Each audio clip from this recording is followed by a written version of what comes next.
Hey, I'd like to welcome you to another episode of Mission Matters. My name is Adam Torres, and if you'd like to apply to be a guest in the show, just head on over to missionmatters.com and click on Be Our Guest to apply. All right, so today I have Dr. Sylvia Kwan on the line, and she's CEO and Chief Investment Officer over at Ellevest. Sylvia, welcome to the show. Thanks, Adam. So great to be here.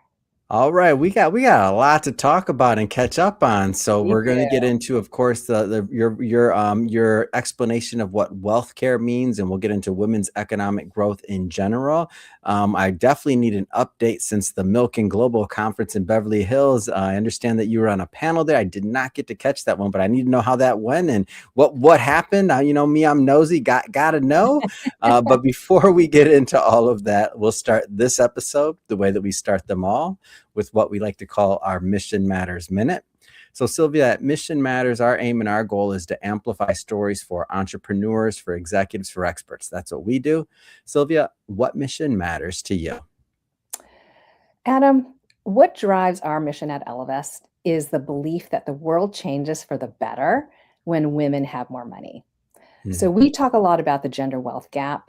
It's the fact that women own just 30 cents for every dollar a man owns. And it's actually a barrier that has shaped the power dynamics of our society for generations. So it dictates who makes the big decisions, who gets elected, who funds the next big ideas, and literally who has the freedom to walk away from situations that no longer serve them. So Mhm. Ellevest is a financial services company that was intentionally built to help women own their financial futures by providing investment and financial planning solutions that reflect their lived realities. Because when we believe that when women own their financial futures, it gives them the agency to invest in themselves, in their communities, and gives them the power to create the changes that they want to see. Mhm. Amazing. Love bringing mission-based individuals on here to share why they do what they do, how they're doing, and what we can all learn from that so we grow together. So great having you on. And I want to go back in time a bit here. So kind of a two-part question here. Like what brought you into financial services? And was it like an evolution, or did you always know that you wanted to focus on helping women within that duty or that calling? Like give me some of the backstory there.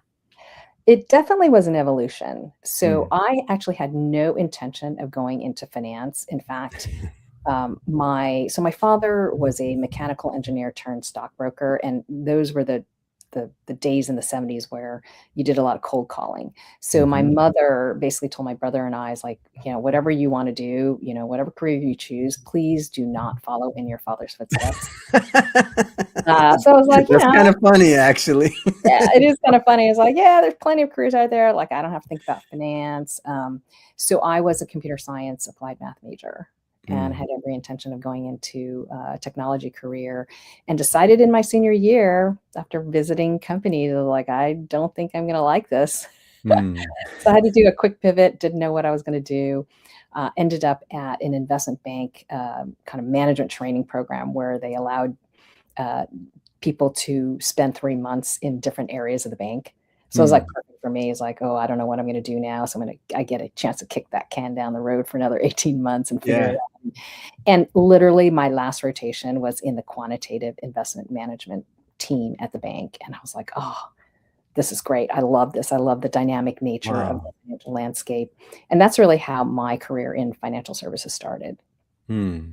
And so take me further. So now you're in the bank. You're like, okay, I like that part of it's kind of, correct me if I'm wrong. That's back of house. So that's the actual management of the funds and portfolio management. Am I off on that? Or yeah. No, you're exactly right. Yeah, I Okay. started actually, in the fixed income, Mm. managing, fixed income for large pension funds, which Yeah. we don't have a whole lot now, but, that's really how I started my career, on Mm. the exchange side and doing fixed income. So it was it wasn't, a huge leap, I would say, because a lot of my background in computer science was really very analytical, and so Mhm. I think a lot of those skills, naturally, and the way of thinking, I would say, kinda naturally translated in many ways. Yeah. To fix. Absolutely. And so what brought you like front of house to actually work with clients or to think about like in investing? Like what took you to that side of the house? Yeah, so I would say even in that role, I was Mhm. client facing, but our clients were all institutions, so large Correct. Uh-huh. 500 companies, right? And after that experience, I decided to go back to graduate school because I felt like I Mm. didn't have the formal training, as a computer science. Yeah. And it was after graduate school that I kind of flipped over to the retail side. I spent some time at Schwab Investment Management and kind of flipped over to the equity side and also the retail side. Mm. And then after that, joined my first, I would say, mission focused company, first financial technology company, Financial Engines. That's how it was started. And that is actually, I spent a long time there. And that was really where Mm. I started observing some of the differences between how women invest, how men invest, and how they kind of think about money. So it was a Mm. bit more at that time a curiosity. Hmm. Why is this? I would say my extreme interest was really around um, women with very low income, and Mm. how generation after generation they're not able to break out of, for example, the welfare cycle. So that was kind of Yeah. my more academic interest, but that's Mm. really where it started Roughly what year was that? Don't have to be exact, just roughly. in the 90s. So that's early on. Like we weren't really having those conversations back then. Like That's that's, right. I would argue that's really early on. Would you agree? Like that was, now you hear about it more, but back then that must have been kind of left field for a lot of your colleagues or peers. Am I off on that or? No, I think that's exactly right, and I Yeah. think, it was even for me, it was, I was curious about it, but Yeah. it wasn't at the point where, "Oh, well, we should probably do something Where it was about." obvious, right? Like the data, it might have been there, but it wasn't like Right. it wasn't easily accessible. Like I feel like a lot of it is now. Like I didn't know. And I mean, I started my career in that. I haven't done that in a very long time, but even when I was in the business, that'd be what, 2006 to, 14 years in 2006 on, that was still something that was considered, I don't know if fringe is the right word, but it just was not understood the importance of it, at least in my circles. Like the importance of that wasn't understood. So you really are a pioneer, at least in that thinking and kind of propelling that over time and working on that body of work.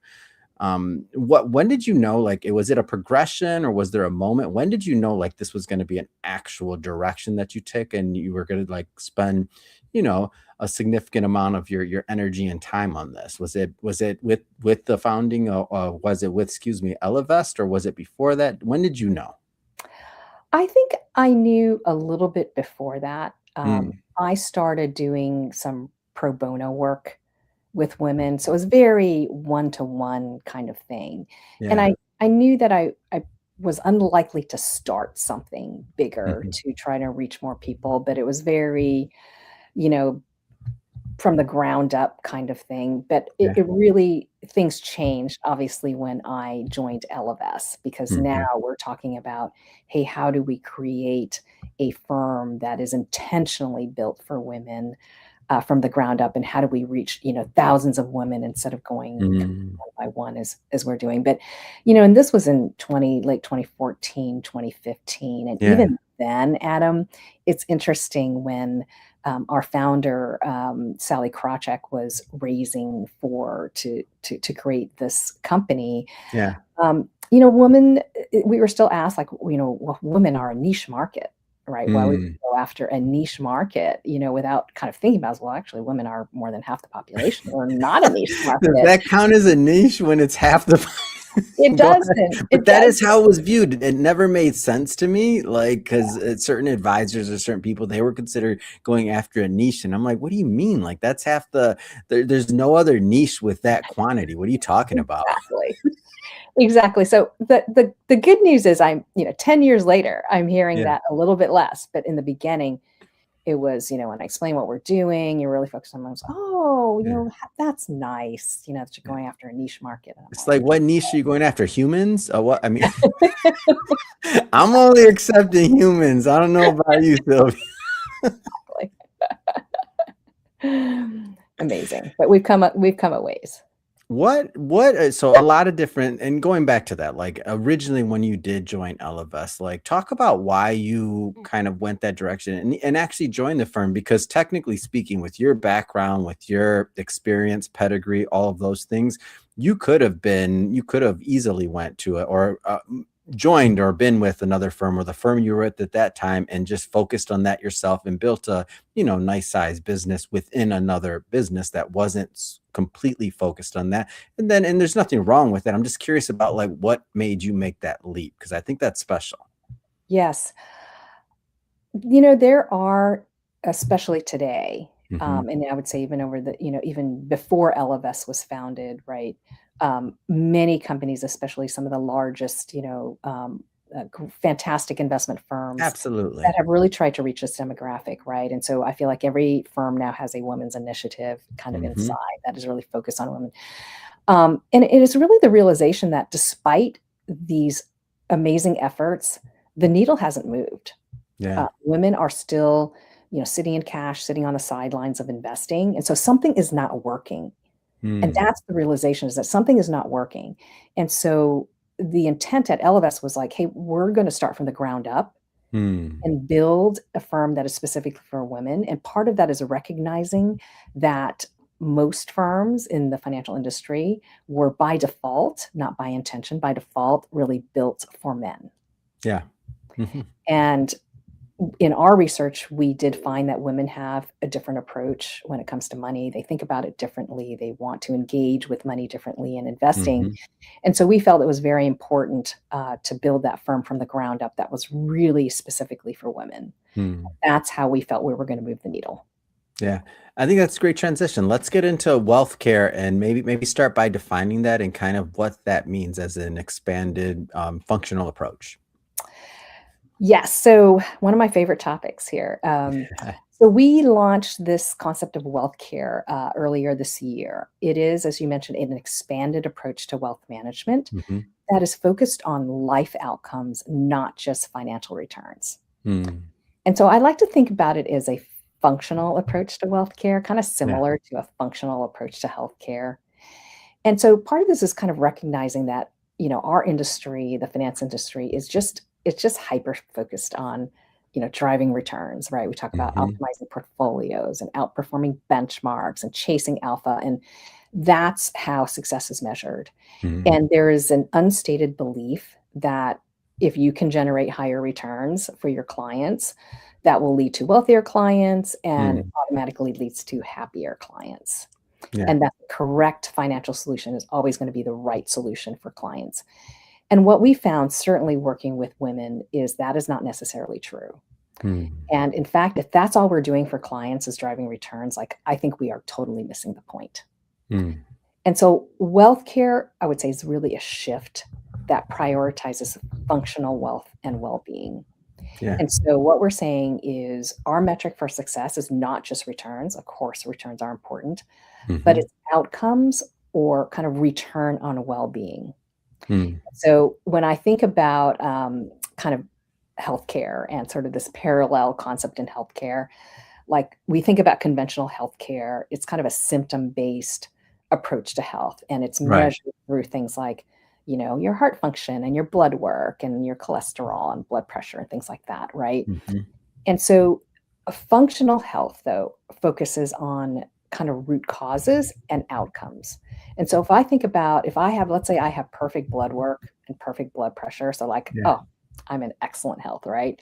But if I am not physically fit enough to, I love to cycle. So if I can't go out on a weekend and cycle, 30 or 40 miles and still have the energy to go out at night, or since I travel a lot, if I can't lift Hmm. my suitcase up into the overhead compartment, easily, even though I have perfect blood work, like Hmm. for me, that's not healthy success in terms of health.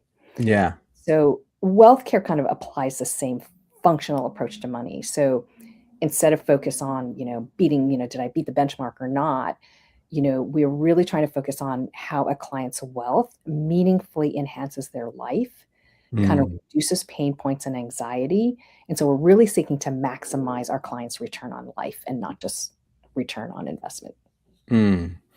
And that, when you think about that concept, you said if we're focusing just on the return, I'm paraphrasing a little bit here, that we're kind of missing the point. when did you or the team, or like how was that realization come about? Because that's such an interesting slant, and I think that by the way, my personal belief, as I hear you describe this doesn't matter if you're a woman, a man, or a Right. woman. In this case, I think this is functionally good for all of wealth management and our relationships to money. But I'm interested in how, like, go a little bit deeper on how you kind of came up with that. Yeah, I first of all, I completely agree. I think wealth care is for everybody. Yeah. But I think it's more acutely experienced by women, Mm. because women's lives, and we can talk about this later, are just kind of more non-linear than men's Mhm. lives. But I think that the realization Can you give actually, an example of that? Because I don't want to assume. I know there's some more behind that. Can you give an example of what you mean by yeah. that? Mhm. So when you think about our industry, right, Mhm. there's a kind of a linear pattern. You accumulate wealth, you grow wealth, you retire, Right. you draw down wealth, and then hopefully you leave wealth as a legacy. Mhm. Um, and that is a very kind of linear approach, and our models are really based on that approach. Yeah. Um, I think that also generally reflects men's careers and lives, whereas women take career breaks. They'll Mhm. stop and care for their kids or their parents or what have you. Mhm. They'll pivot Yeah. from one career and another. So it's very non-cyclical in the sense that what is a priority for a woman in her 20s may change drastically when she's in her Mhm. 30s and her 40s and 50s and 60s. And so Yeah. having just a single traditional model that's kind of makes a lot Mhm. of assumptions doesn't necessarily work for women. And so Yeah. we've been thinking about, like, what does it mean to have models that are more specific to Mm.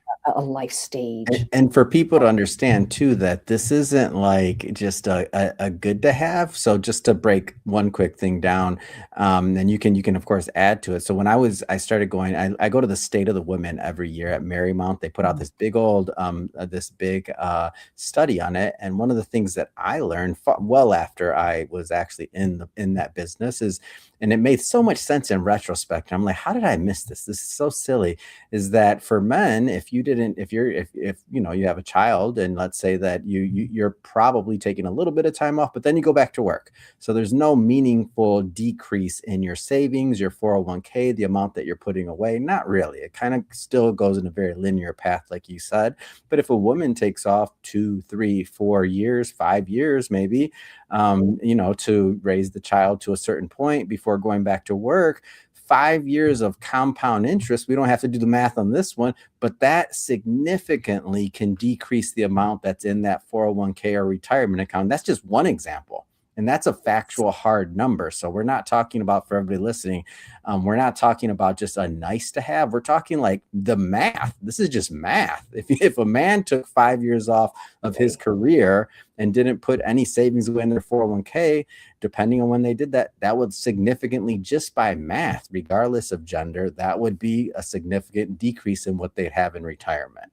Am I off on any of that, Sylvia? I just want to get a little, just slightly more technical so people know that this isn't like a need to know. This is math, a lot of it.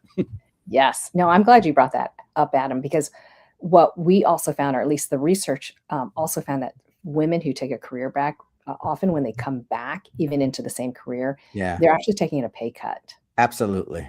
Yep. So, not only, as you mentioned, they're not able to save and Mhm. compound during that time, like now they're kind of like two steps And back. they have to explain, because that's a career gap. Still, the way the workforce looks at it is a career gap, right? Like, and so Exactly. you're not necessarily coming right back in at where you were. I love that you brought that up. Yeah.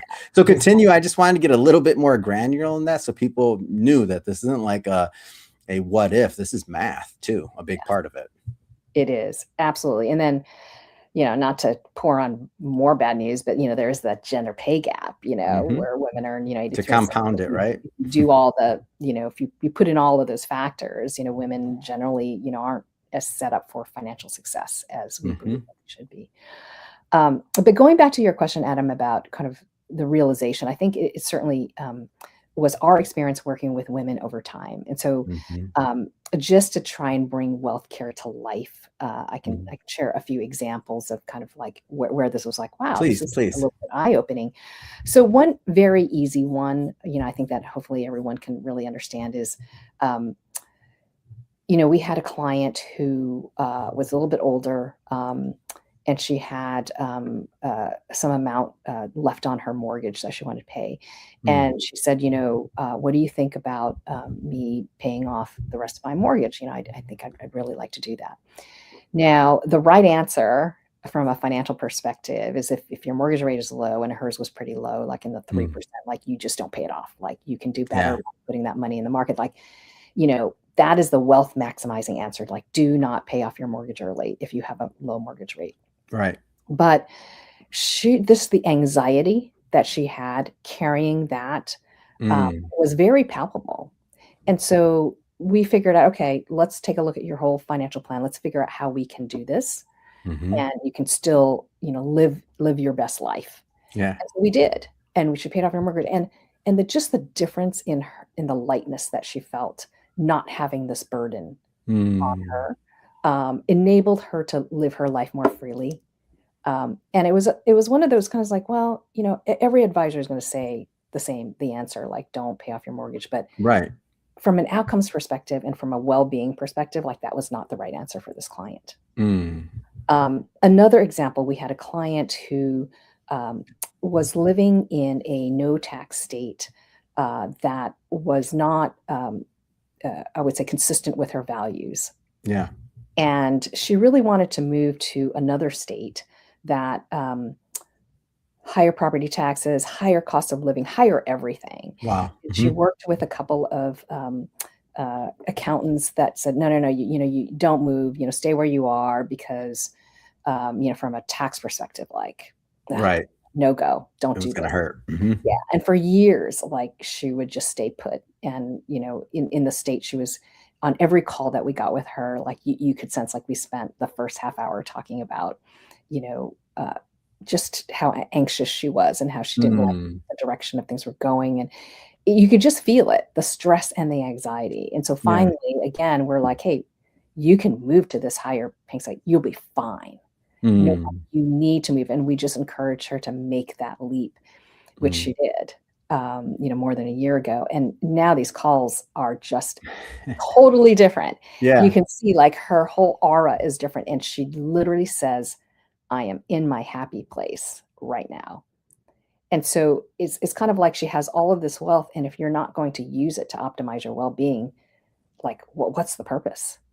Right. And so those are kinds of examples Mm. that's like, hey, the right wealth maximizing answer may not be the well-being maximizing answer. Yeah. Those are great examples, and that just I like this concept of wealth care because it just at the end of all of this, I mean, whether a spreadsheet, the numbers you see on a spreadsheet doesn't always translate into your quality of living. So sometimes those intangibles, which I use that word, you didn't use that word, for them, it's very tangible, right? Like where you live and things like that. And if that's what's helping your quality of living, then I mean that's part of why they work and or whatever they did to accumulate their wealth, right? Exactly. Yeah. Exactly. I think, there's so much attention on the accumulation, but Right. then you always have to ask, but for what? And Yeah. if you keep accumulating, you never get the for what, then Mhm. you're kind of missing the boat. Yeah. So Sylvia, before I let you off the line here, I gotta know, like, so you're on a panel at Milken. I told you I was definitely gonna bring this one up. Like talk to me. How'd it go? What was it about? Like, give me some of a flavor of what took place. Yeah, so the panel was called The Feminization of Wealth. Hmm. So women and money, the feminization of wealth. It was great. I love talking about the feminization of wealth. By the way, if you're not familiar with that term, that was a term that was coined by Ellevest a couple of years ago, and it kind of, I like to think about it as in sort of like two things. Mm. One is just the growing economic power of women. I mean, I'm sure you've seen, McKinsey report and other reports that really show, not only through the great wealth transfer where um, money is being transferred to first the widows of the baby boomers and then along to younger generations, Yeah. but also through divorce. And, women are starting, businesses at a higher rate now, and, different ways that there is women are just coming into more wealth. Yeah. So that's the first point. But I think the second point, which I think is even more important, Hmm. is what can happen when women have more wealth? And I think Mm, that's the piece that not enough people are talking about. And I say that because, as we mentioned, women have a different approach when it comes to wealth. And it's not just investing, but it's also spending. They're more conscious spenders, for example, how yeah. they give, across the board. And I do think that as the shift in wealth moves to women, Hmm. there can be some significant shifts that ripple through the economy. Yeah. And so when you think about, we all have heard the statistics, less than 2% of venture dollars goes to women-founded companies. Hmm. 2% goes to nonprofits that focus on women and children, and even political donations. I think Yeah. contribute like 30 cents for every dollar. And so if you think about women having more wealth and kind of changing those dynamics, there could potentially also be a power shift in some Mm, areas. And that's the piece that I think is very interesting and yeah. potentially significant. Amazing. Sylvia, this has been great having you on today. I know there's many that will want to follow up, learn more about Ellevest, follow your work. How do people connect? How do they follow up? Yes, listeners can visit ellevest.com, Mhm. can book a personal consultation there, or you can follow us on Instagram or LinkedIn at Ellevest. We are constantly sharing insights Mhm. there to help women take that next step in their financial journey with confidence. Wonderful. And for everybody watching, just so you know, we'll definitely put some links in the show notes so that you can just click on the links and head right on over. And speaking of the audience, if this is your first time with Mission Matters and you haven't done it yet, hit that subscribe or follow button. This is a daily show. You heard me right. Daily, each and every day, we're bringing you new content, new ideas, and hopefully new inspiration to help you along the way in your journey as well. So hit that subscribe or follow button. And Sylvia, absolute pleasure having you on. Can't wait to the next time. Thank you so much, Adam.